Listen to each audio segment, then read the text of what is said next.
La déchéance de Joseph Joestar. Joseph Joestar est un personnage emblématique de la série JoJo's Bizarre Adventure. Il apparaît pour la première fois dans la deuxième partie de la série nommée Battle Tendency. Joseph est le petit-fils de Jonathan Joestar, le premier héros de JoJo. Contrairement à son grand-père, Joseph est un personnage beaucoup plus comique et excentrique. Il est connu pour son attitude désinvolte, son sens de l'humour et ses répliques mémorables. Personnellement, c'est un de mes persos préférés de JoJo. Se pose alors la question de comment Joseph Joestar, un personnage apprécié des fans et très fort dans la partie 2, a-t-il pu devenir un vieillard sénile? Pour y répondre, faisons d'abord une rétrospective de Battle Tendency.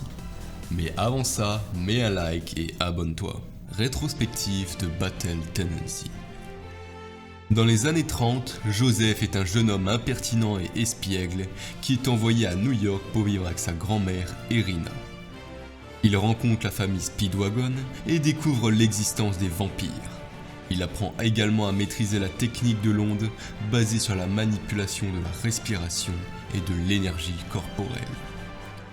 Joseph se retrouve rapidement confronté à des ennemis puissants, les Hommes du Pilier, dont fait partie le redoutable vampire et guerrier ultime, Kars, qui cherche à s'emparer de l'arme ultime pour conquérir le monde.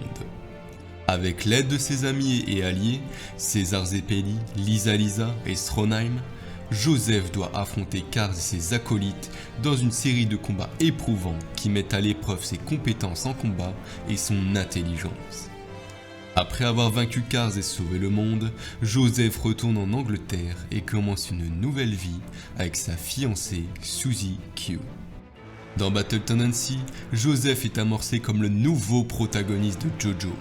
Il est l'héritier du sang des Joestar et apprend à maîtriser l'onde comme son grand-père. Il le surpasse même quand il bat les Hommes du Pilier, des êtres quasi divins, notamment Kars, qui à l'époque paraissait invincible dans sa forme finale.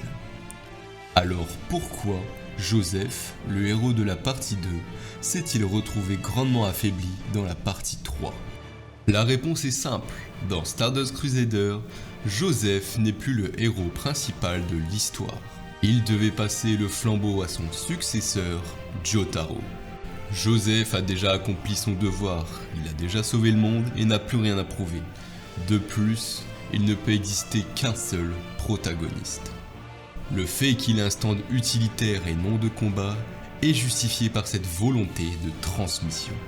Son pouvoir servira à aider Jotaro dans leur quête commune, qui est de sauver une mère pour l'un et une fille pour l'autre.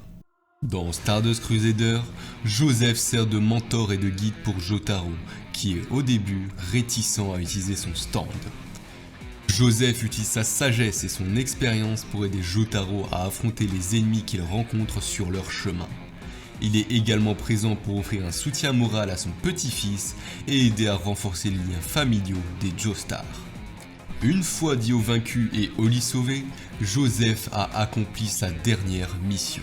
Il a sauvé sa famille et brisé la malédiction qui était liée. Le tout en ayant guidé celui qui prendra sa relève, Jotaro.